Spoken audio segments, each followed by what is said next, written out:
flavors of money you can get these days. You can absolutely bootstrap. You can join an accelerator and get a little bit of cash to fuel your early efforts. You can get like a big VC check early on. The way we went around it was not like super straightforward, but we started 4 years ago. Then 2 years in, we raised a little round from Tiny Seed, which is an accelerator run by Rob Walling, the founder of MicroConf.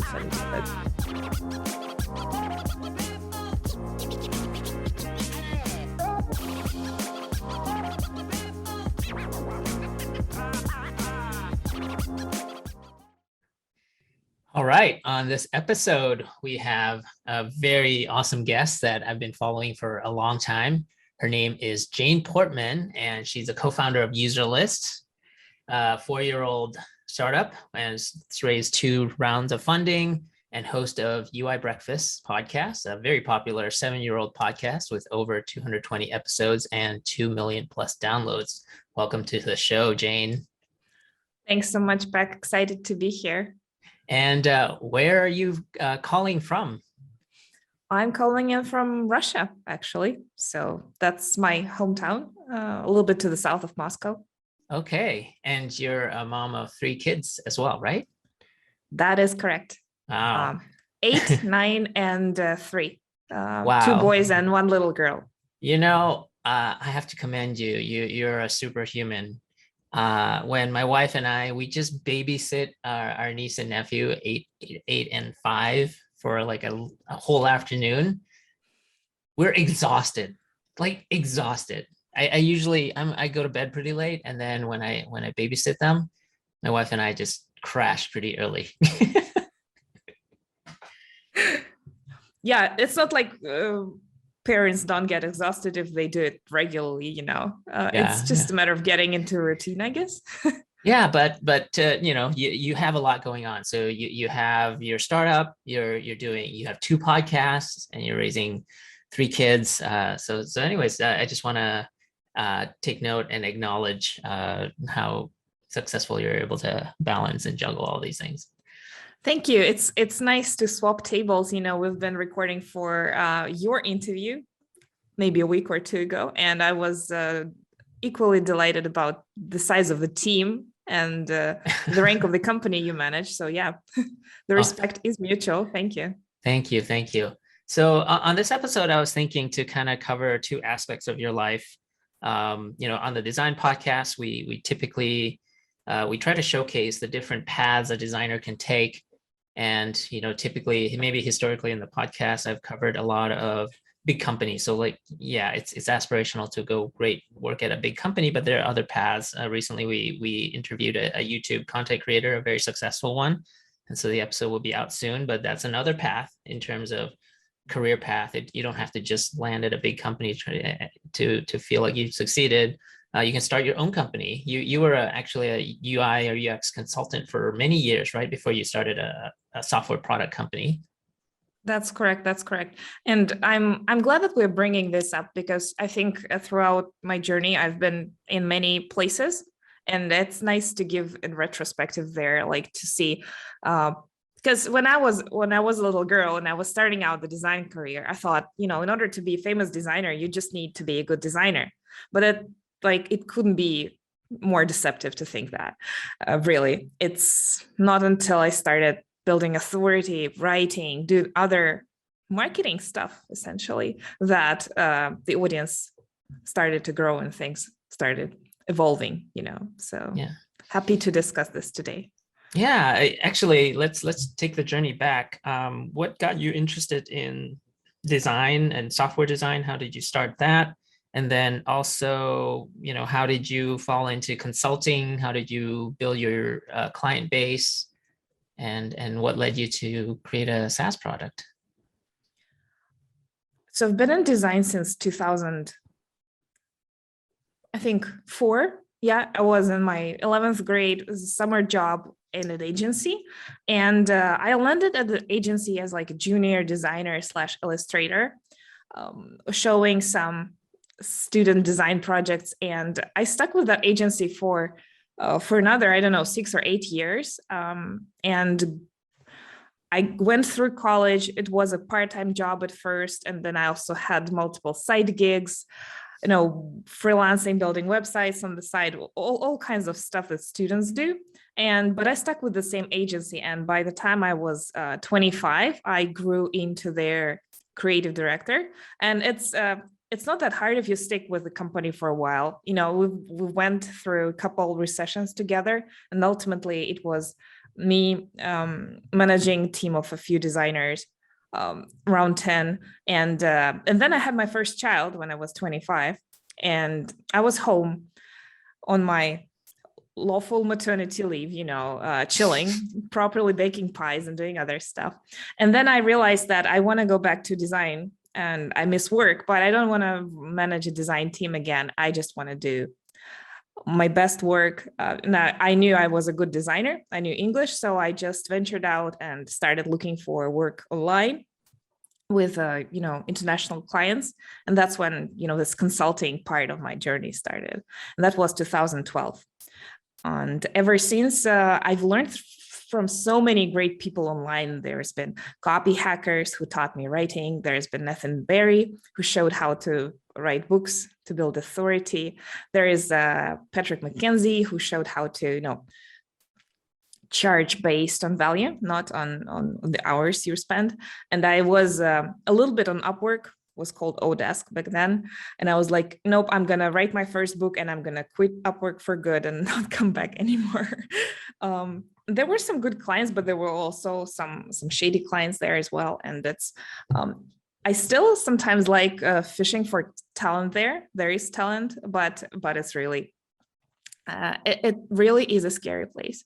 So I wrote my first book in the fall of 2013. My second child was born, and then it was a journey of just gradually building reputation, building a consulting base, increasing the rate.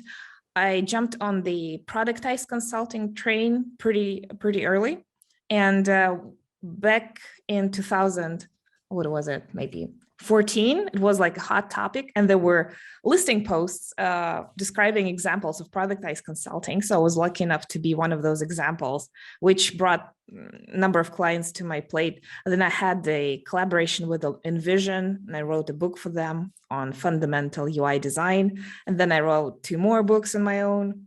One was called the UI Audit, and another one was on productized consulting again. And it was just a journey of learning. And the books themselves were great exercise, but they helped me to build the following. There was also UI Breakfast podcast going on like throughout these years. And the ultimate ambition has always been to have my own SaaS product. And I've tried this a few times, and it's probably like, it's the second serious attempt and like numerous not serious attempt. And this time I had great co-founders. And we've been in it for 4 years. Can't believe it flies so fast, but yeah, here we go. Now I'm full-time co-founder of Userlist, and that's where my brain goes these days. I do some design work for the company, but not for clients anymore, and I'm enjoying it very much. Well, thank you. That was a long journey there, and I took some notes, and I thought there were some interesting things. For example, you chose to, after managing a team of 10, you realized, you wanted to still do UX, but instead of, being part of an agency, that you wanted to be a consultant. Can you tell us a little bit more about that? Maybe like the pros and cons, and why you didn't want to be part of an agency, or maybe you don't like managing people. Like, yeah, tell us about that. I do enjoy managing people. It's a reasonable task, and of course it's great to have leverage from the team. That's not the point. It's just that I guess I was burnt out by that point a little bit, and I just wanted to venturing into a foreign market when you're like virtually nobody online, you have 0 followers anywhere, you have no friends, it's tough. So you don't usually do that with a team. You just do what you can on your own first, and then you might expand in the future. That's why I guess I turned solo. And ultimately, it's rather pleasant to just do your best work instead of having to juggle different communications with team members. It's just a different type of work. Yeah, I can tell you that in the early days of running my agency when it was still small, I did actual design work. I lived in the design tools. At some point, I was critiquing this design and lived in InVision and just leaving comments everywhere. But nowadays, as a 10-year-old company, we have a director of operations, we have a head of design, as well as head of engineering. I can tell you, I don't do any design work. Like my last code commit was like, I don't know, maybe 4 or 5 years ago. So if someone's looking to be like a hands-on practitioner, as you grow within a bigger company, you may find yourself in a track that's less technical, right? Less hands-on and more managerial. And now my skill set or my things I do is more like team building, vision, marketing, sales, BD, and very, very little. Very little design. But design. Anything but design. Exactly. Whereas some of the people my age who have chosen not to pursue a career like building a company and they just still freelance as a consultant, a design consultant, I think they're very much, somewhat very technical and still hands-on. So that's like a different career path as well. There's also the financial aspect to discuss there, because the money earned when you run an agency, this margin that you have, it might be even smaller sometimes than the money you can make while being a high value solo consultant. And it's hell of a lot of stress too, and responsibility, running the payroll and everything. And really, of course, there is a reason why we do that, why we work on SaaS companies or agencies. That's because you have leverage, and then you're building assets in addition to just having money coming in. That's a different story. That's why we're doing it, to be independent and to create global value in addition to everyday salary. Yeah, there is a lot of we're living on the table. There's just a handful of people who have gone this route of being a high value practitioner and growing a small team just to support themselves. Everybody else is either going in info products, scaling that way, or going in SaaS, or building an agency like yourself, or raising prices and hiring a little team to support yourself. I guess these are the routes. You always want to grow. Right. There's multiple ways to grow, right? One is just raising your rates. I think there's definitely pros and cons of being solo and growing a company like mine. As you mentioned, there's leverage, right? The pro is the more people I have working for me, the more I'm charging, right? Because as a human, maybe I can, even at my busiest, I was probably working 80-hour weeks, which was way too much. I was just working myself to death, but I was charging a lot. It was all mine to keep, but it was a job, right? I had multiple clients, and you can't, you can only do that for so long. And you mentioned how do you can never, there's nothing to sell or acquire, right? The best you can do is maybe get a job somewhere there, right? But if you build a company, potentially, if I wanted to one day, I could sell this company as an asset I can sell. So that's one pro, whether it's a product, right, or an agency, service agency, or a SaaS, or info product.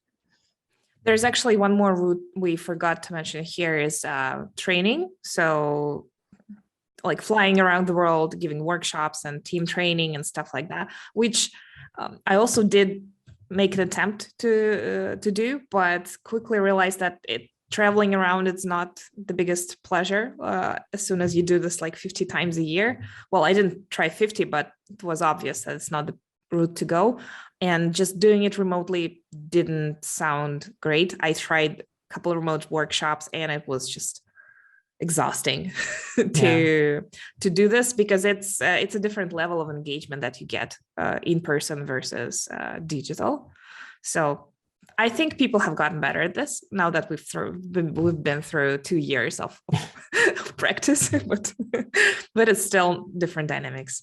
Yeah, and I would categorize myself pre-COVID as I call myself a traveling salesman, right? I'll fly out to a potentially big client, or I fly out to different conferences to meet with prospect clients, uh, probably at a rate of maybe one every other week. So it felt like I was always trying, maybe like there was either a conference or a client I could go see.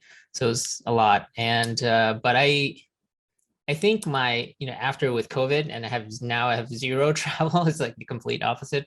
But I think, if my life would be different, where I don't think I would be as willing to travel if I had kids. That it's just would be a challenge. Like, sure, I could leave them with my wife, but I think that would be a little unfair. So I think my propensity for travel, or appetite for travel, like if we, because we didn't have kids, so I could kind of like, okay, well, it's just fine, if I'm gone for a couple of days. But I think it'd be unfair if I did this on a regular cadence, like every other week.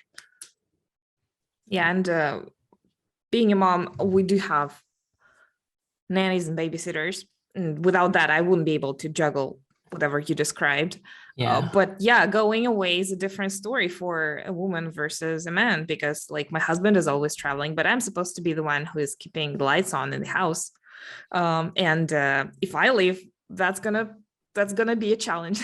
I mean, it's probably gonna be fine for a few times, but not for the whole year. Yeah.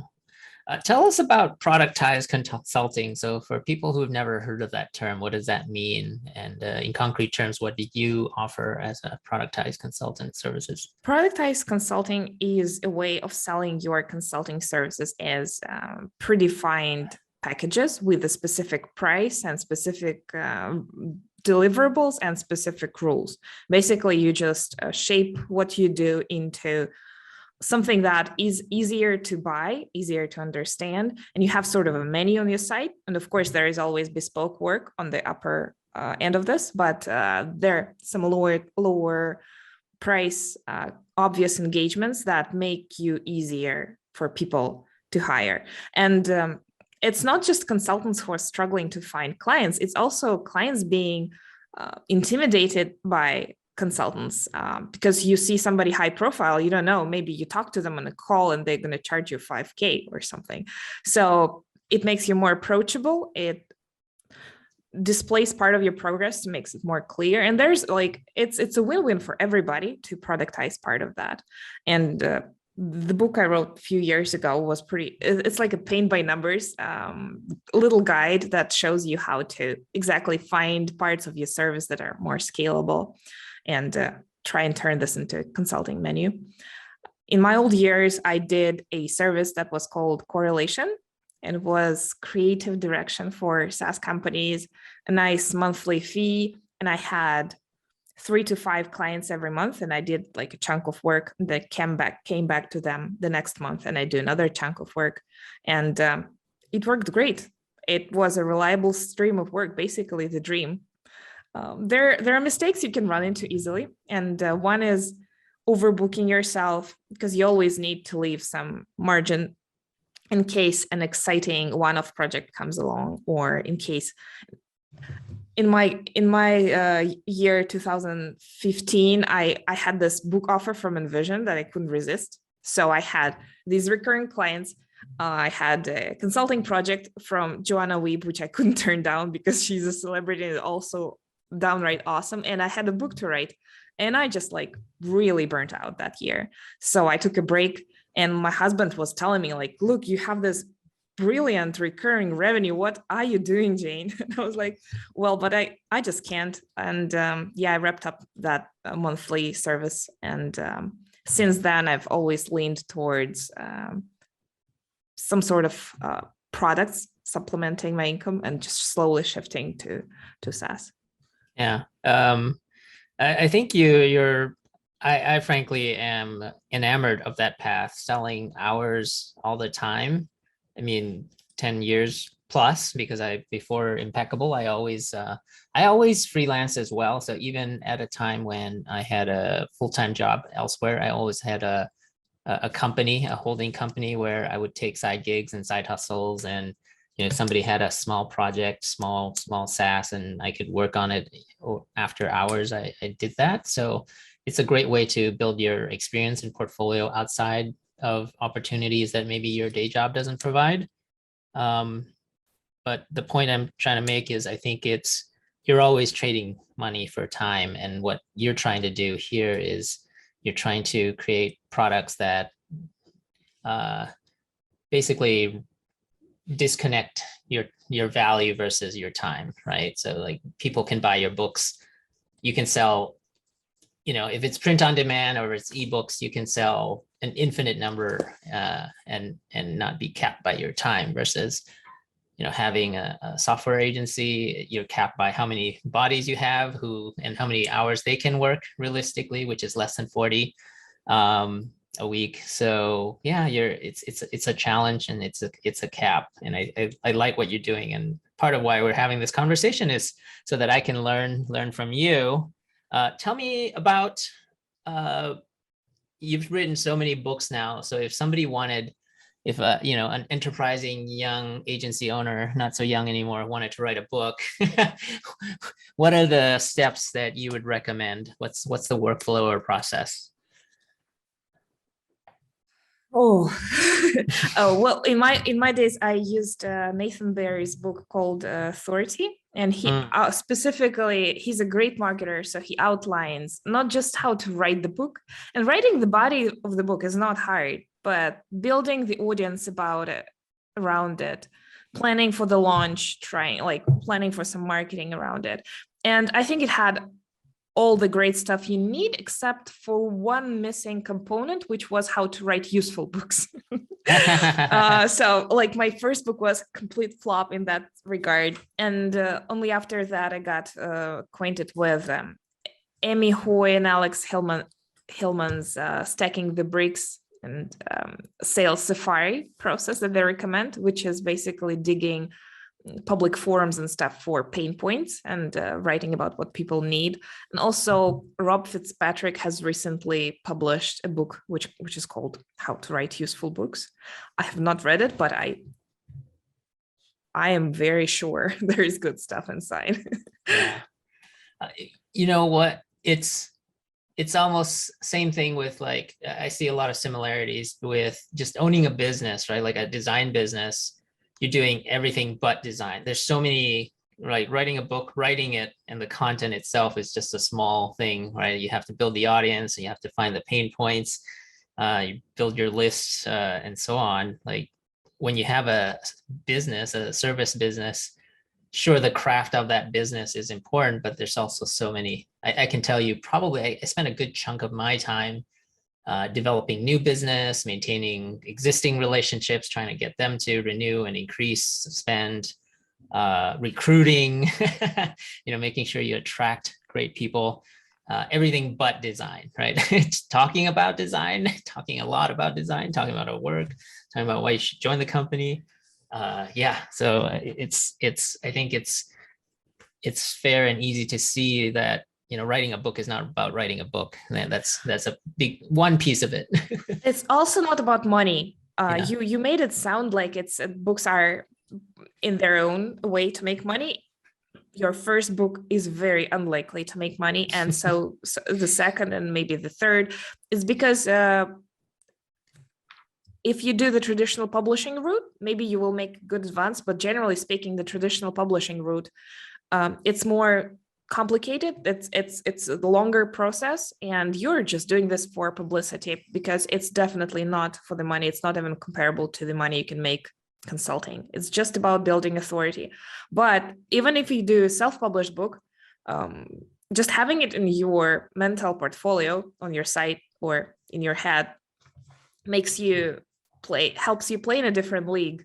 You're now, you can call yourself an author, do other things. And I used to leverage it a ton when I was negotiating with potential clients. And instead of sending my resume, I would tell them that, like, here's a free copy of the book or something. And that's a completely different conversation.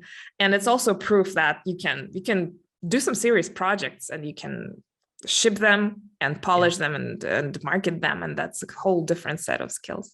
Yeah. No, for sure. You rattled off a lot of famous names, Patrick McKenzie, Joanne Wiebe, Amy Hoyt. You're awfully very well connected. That's a really useful skill. Tell me more about that. How do you network? How do you think about networking? How do you build all these great, amazing contacts?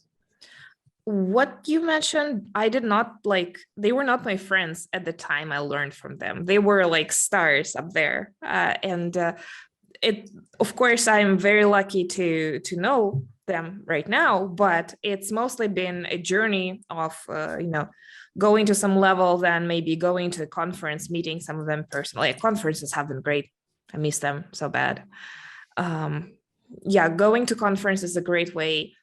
And building a podcast has been a great way to just make connections, but I've never really used the term networking. Among other marketing methods, podcasting is my favorite because it's win-wins all around. You get to enjoy a nice conversation with people, get to connect on a personal level, you get to ask them interesting questions and discuss interesting topics, and then you share all of that to the benefit of your audience and to help them expand their audience. So it's just exciting all around. Therefore, when you reach out to anybody for an interview, the chances are very high they're going to say yes. Maybe if you try to reach to like Mark Zuckerberg or somebody, Sure. That's not going to be a success. But some people that are just mere mortals will probably say yes, and that's a great way to get things going.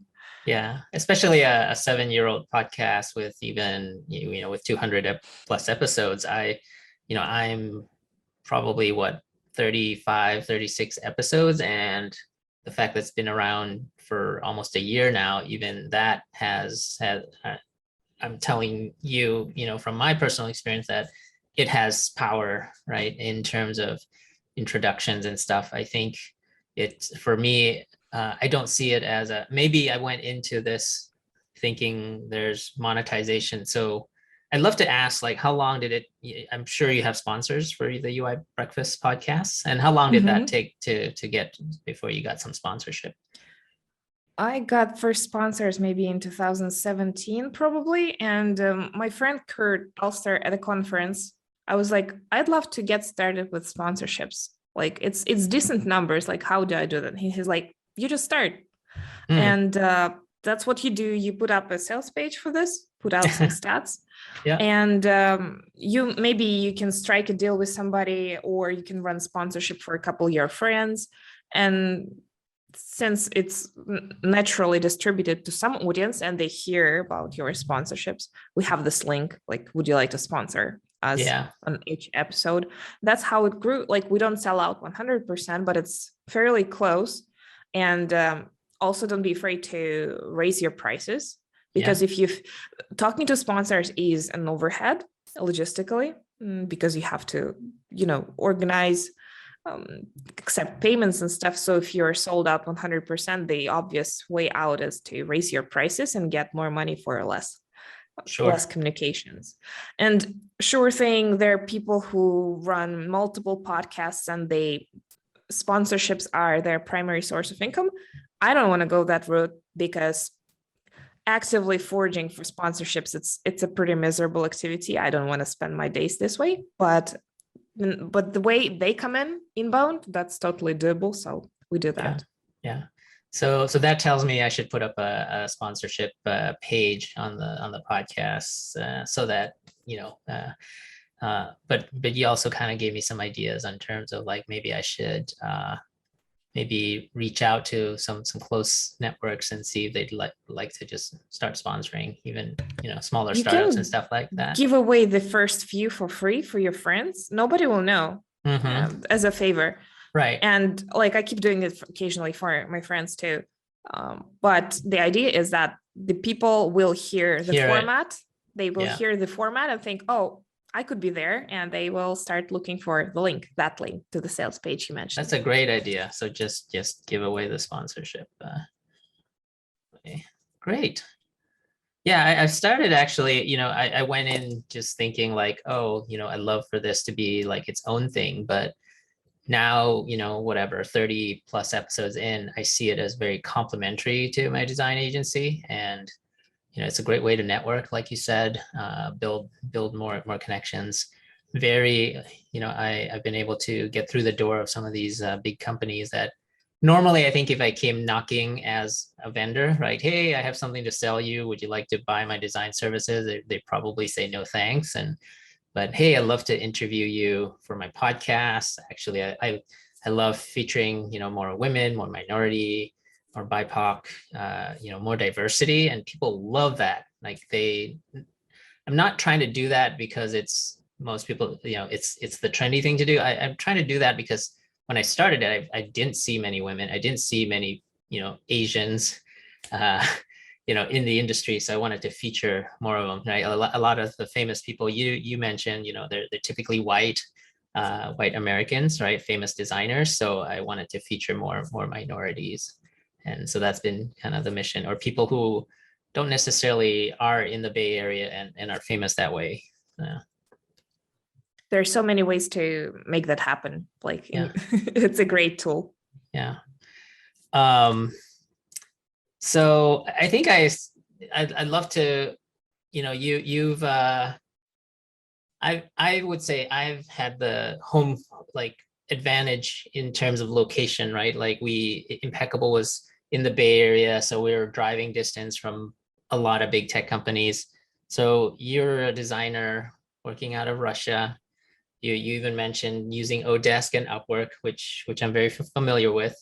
The podcast, how else kind of did you build your network and have good clients and build I'm assuming you had some clients in the US as well at some point, and Western Europe and big clients, big brand names. I definitely had most of the clients in the US from day one, and I only spent less than a year on Upwork before quitting it. Ultimately, I made friends with some of my clients, and one of them sort of mentored me into good copywriting. And the way it went, I put up my first consulting website. And then he said, well, Jane, your copy is really bad. I'm like, why? I don't see any mistakes. And he's like, no, you should study business copywriting, go find copy hackers and download all Joanna's books. And that's what I did. That was one of the segues. And just literally everybody at that time had some learning materials. So you just find somebody in the ecosystem. It's like a little tail, and you untangle it. You find other authorities, you read what they do. And people used to blog more, I think. They used to write more. These days, it feels like the ecosystem has shifted into everybody running their own startup SaaS product.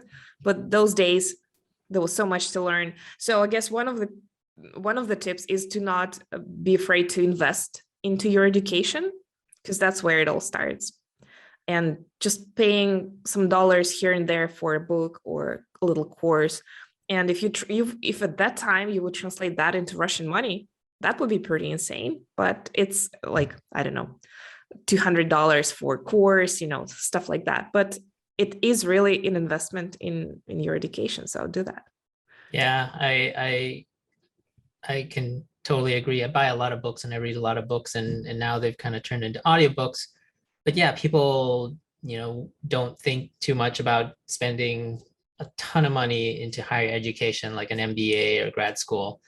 But, when it comes to stuff like this, you can level yourself up so much by being a better writer, being a better storyteller, being a better communicator. I think that comes up a lot in terms of as you level up, right? You have to, I think for both a founder, an entrepreneur, a CEO, a leader, communication skills is so important. Yeah, definitely. And things like in 2014, in April, we just bought BikerConf tickets and flew to Las Vegas, Nevada with a 6-month-old second child. And it was such a wild adventure, but I met so many awesome people there, not for networking per se, but a lot of them became friends, and it's much easier than to strike some other relationships, mastermind groups, collaborations, anything. If you met the person online, it kind of proves that they're human and they exist, in real life.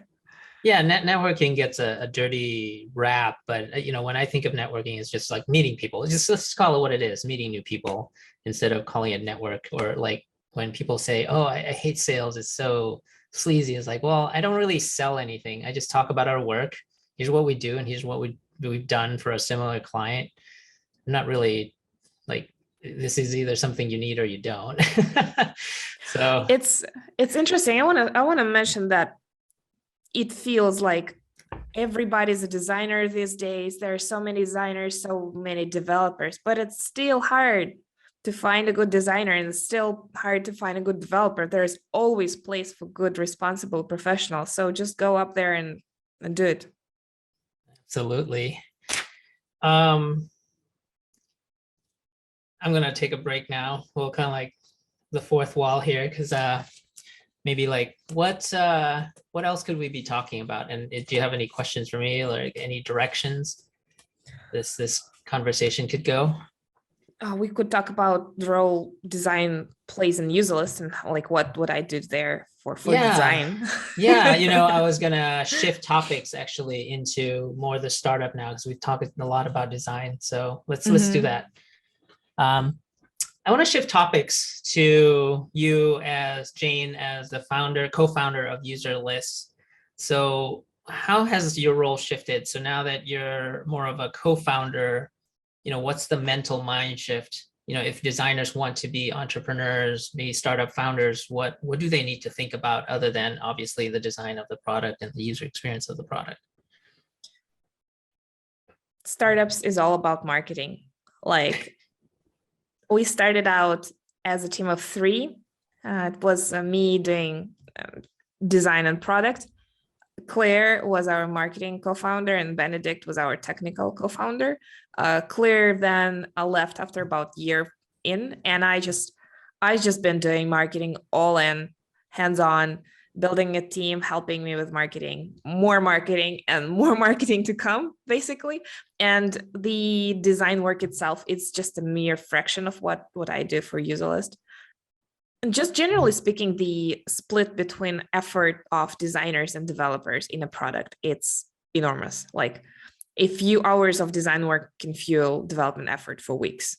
So it's really why you don't really need a design co-founder. Like, having a design co-founder like we do is a big benefit, because you can do cool stuff like a nice website, and everything is so stylish and nice. But overall, I think any startup can do well by just having a design contractor here and there. And just overall, the influence of design is overrated, really. Good design cannot rescue business.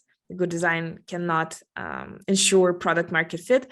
It can, of course, make the experience nicer. It can communicate quality, can communicate trust, can make it enjoyable. But if the product is not solving the problem, and if nobody hears about it, if there's no marketing, that's not going to rescue it at all. So the role of design, unfortunately, is not as great as designers think, and not as great as I thought before. Yeah. I mean, just reflecting my own experience from my own agency, we get a lot of startups that have found product market fit. Maybe the typical team is like 4 engineering co-founders or 3 engineering co-founders, and they were able to cobble together something. It worked, it solved the problem. It's horribly designed, not well thought out in terms of the user experience, but they had real paying customers. They even at many times secured funding. We wouldn't even work with them. We're at the stage where we wouldn't even work with a startup that doesn't have funding. But a lot of times that's when they come to us and like, okay, we've gone far enough, we've gotten funding. Yeah, the user experience sucks. We've heard it firsthand from our customers or maybe competitors. So then you're right. Then design comes in later. And the fact that they haven't brought it in-house, they come to an agency, means that it's not so critical that they needed to bring it in-house, right? They just like it's interesting. In my consulting days, I was capable of producing design which was like on the quality of funded companies, but it was not. I've never secured a funded company as a client. it's always been more or less bootstrapped companies, just more of a fit to work with individual contractors. And I guess it's a pattern that funded companies just go for agencies to make it a secure choice. No, not always. So it really depends. A lot of them are, sometimes their request is like, hey, I just need a designer. They think of us as a staff aug, and we tell them, no, we don't really do that, because we'd like to pair senior designers with junior designers and whatnot. And people do have their specializations. A really strong visual designer might not be the best UX designer. That's why we have extreme specialists. So we work as a team, right?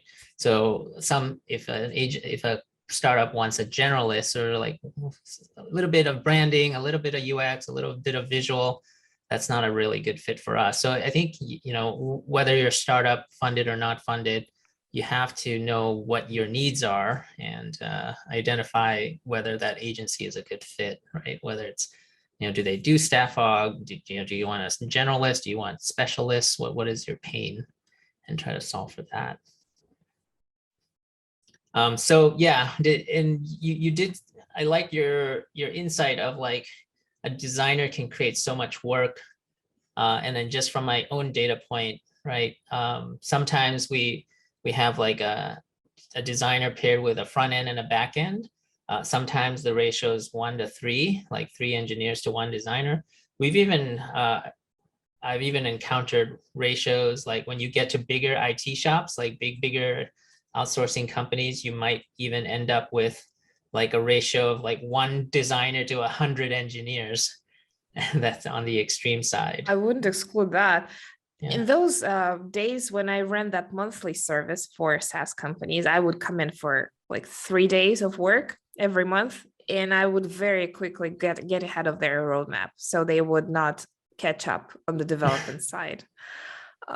I didn't go very far into that because I wrapped up the shop in that regard, but it was definitely obvious that design work and development work ratio is, like you mentioned, very dramatic. And a good designer can create even more leverage. So for example, some of our work has been in creating, before we even do design work, we create a design system. And speaking of productized services, we've kind of productized, the offerings of design systems. So we have like a small, medium, large package. So I highly recommend making something that's digestible and lowering the barrier to buying from you.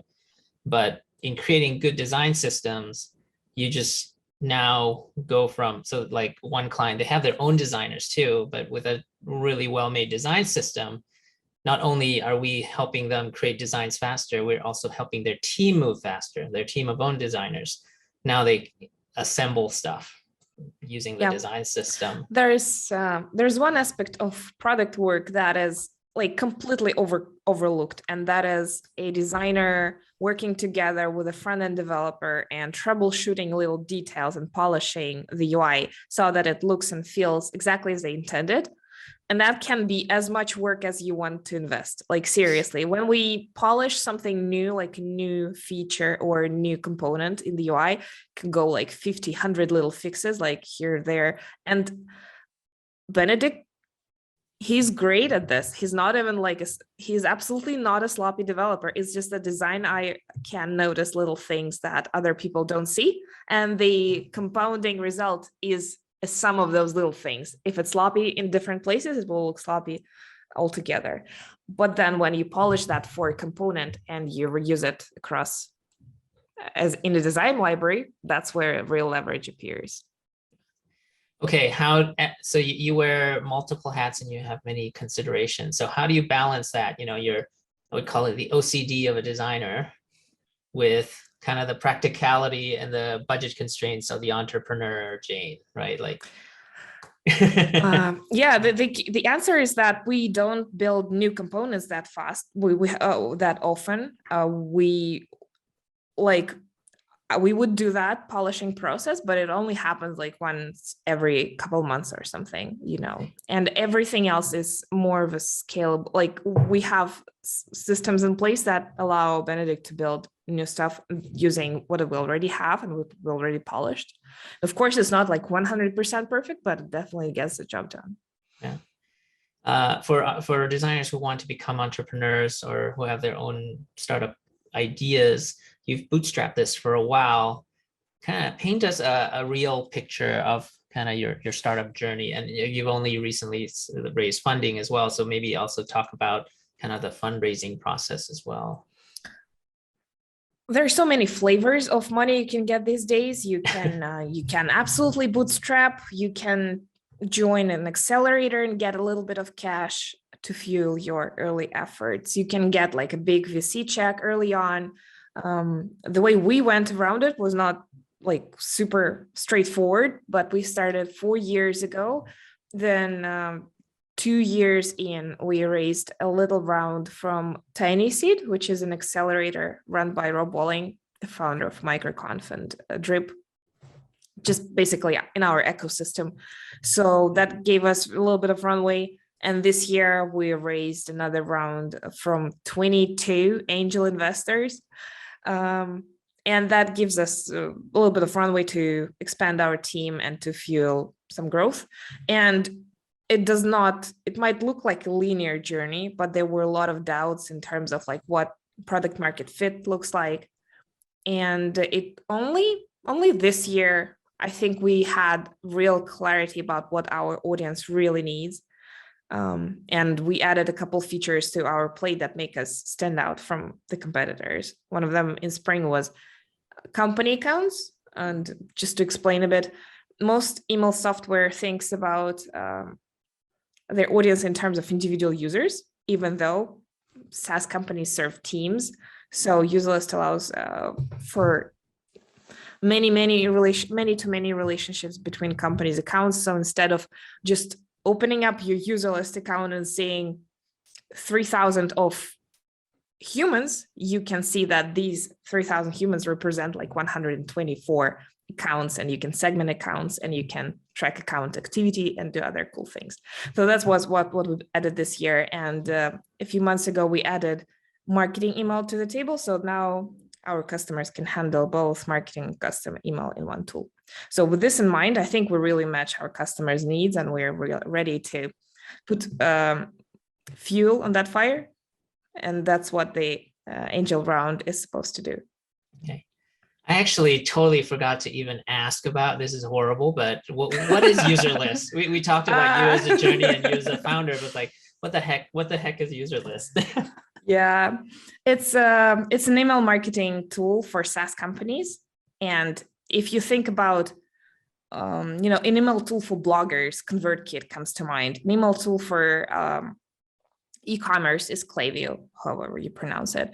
And we want to be the same choice, but for SaaS. And we focus exclusively on SaaS, and therefore we can serve their needs really well. And that's what we've been doing up to this date. So it's email marketing, not transactional emails, right? It's email marketing and lifecycle email. We started with lifecycle, then added marketing, and it probably will add transactional as well. And there is so many gray because legally email falls into marketing and transactional, while in fact transactional email is what we mean by a life cycle. Right, that's what I meant. It's life cycle. Yeah. So your niche. So that way, I think you can help a SaaS company because you've already served so many SaaS companies. If anything, you can kind of help teach a SaaS company how to get engagement, right? Like, yeah, exactly. Maybe for the SaaS founders listening, what are some of the maybe events or life cycle things that you should be engaging with their customers? The biggest problem we see with our users as well, they come in, they set up some behavior tracking, they set up a basic onboarding campaign, and they're like, we're done. We have lifecycle email. But there's so much more you can be doing with your user list throughout their life cycle. And after some time, they become your loyal customers. You can ask them for anything. You can ask them for reviews. You can automate customer success engagements and opportunities, like, get together with the customer success manager after every 6 months to do something. You can totally automate that. You can ask them to for referral. You can run surveys. You can identify upgrade opportunities. You can upgrade them to annual. You can upgrade them to different plans.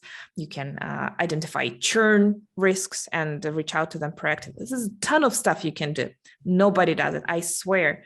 Like even big companies, you'd be amazed. We don't want to like black talk them, but seriously, this stuff is pretty intimidating even for some serious companies. You would see that they only do basic onboarding and that's it. Yeah. Well, I can already think of some startups I would recommend Userlist to then. So thank you for that. Actually, let me kind of pause here, and then is there maybe like, do you want to do like a referral code, a special discount for this podcast or something like that? Like coupon code PEC for, I don't know, whatever. Yeah, if they mentioned PEC 300, we will give them $300 in credit. Oh, okay. So they just start a free trial and let us know through support. Sounds great. So let's do that. Is there any special offers we can do for our audience listening in if they're startup founders and want to try out Userlist? Absolutely. If you just mention promo code PEC 300 and mention that to our support team, we will credit your account with $300, which should fuel your runway for a couple months. So amazing. Yeah. Thank you so much. As we end, on the hour here, what are some resources you recommend? Now, I know, like, I picked up Nathan Barry's book, pretty much anything by Joanna Weeby's Copy Hackers. Of course, we'll link to all your books, but are there any other resources? And the UI Breakfast podcast, of course. Stacking the Bricks by Amy Hoy and Alex Hillman is a great framework for creating useful products, and that relates both to info products and software. So just helps you to identify needs instead of just thinking in a vacuum, which everybody's doing. Basically, everybody's how to find new ideas, but you don't just find ideas, you research for them, and that's what you should be doing. Sure. I know, I think for me in the past, the curse has been like the only successful thing I've built so far in my life is Impeccable, which is a service company, because the need is there. I happen to be in Silicon Valley. They actually care about UX and they can afford it. But the curse of being a designer developer is if you had a thought, rather than validating it, you just start making it. And now my advice is go get some customers, go talk to people, that see if what you have in your mind aligns with kind of what people actually have problems with. I'm glad that you brought that up, because The Mom Test by Rob Fitzpatrick is an amazing book, and you should totally read that before speaking a word to anybody. Because the way we do social interactions, it's just full of bias and people pleasing. They're not going to tell you the truth if you don't ask the right questions. So yeah, I +1 on Mom Test. I've actually read it twice. Some books, I try to reread because I haven't read it in a long time. But yeah, Mom Test is it's a great book that I recommend as well. The gist of it is don't talk about your product at all. Just ask people about their problems. Observe. And if your problem, the problem that your product solves doesn't even come up, then maybe it's not even a big enough problem. Yes, my favorite angle is that you need to zoom out from the specific problem you're solving and look at what is happening in their world and how large of the stance that particular aspect is taking there. Because if they don't care, like if they don't care about fitness at all, if they live between the bar and work, like how would you sell your fitness, fitness gear to them, even if it's useful? It's not just the right fit. Yeah. So I think product founder has to meet the market and make sure that that's a fit. If not, find a different market. Yeah, and if anything, it's all such a long-term game. Like, don't hope for fast growth. It's just slow and steady. And that's the way most startups grow. Like, it seems that they take off and become rocket ships, but no, it's about perseverance and just steady work. Right. And lots of big companies that you've seen have pivoted to something else. Like Twitter was a pivot from a podcasting platform. Pinterest was a bookmarking tool, like a different, like an internal tool. Slack was the founders who were creating a game. And it was like Stuart Butterworth's actually second game. His first game pivoted into Flickr. so Good gaming. so invest in his next game is what I'm saying. But everything is seldom the first thing you hit it. Very few people hit it right on the mark. My friend's company actually started as a DNA testing kit. And he's doing really well now in COVID because he pivoted to COVID testing kits. And that's like now huge growth. So I think, if I guess my advice is just listen to the market and don't be afraid to tweak your idea to meet the market. I do have a tattoo on my wrist for a year by now. It says BDTP, better done than perfect. And that stands for basically just do it and then learn by doing, because that's what you do. You take controlled risks and you learn all the time. Yep. Never stop learning, get feedback and recalibrate. Thank you so much, Jane, for your hour, and really appreciate all your insight and advice that I'm taking to heart. So this has been a really wonderful interview for me and hopefully for the audience. Great pleasure. Thanks for having me, Peg. Oh, you're very welcome. Thank you.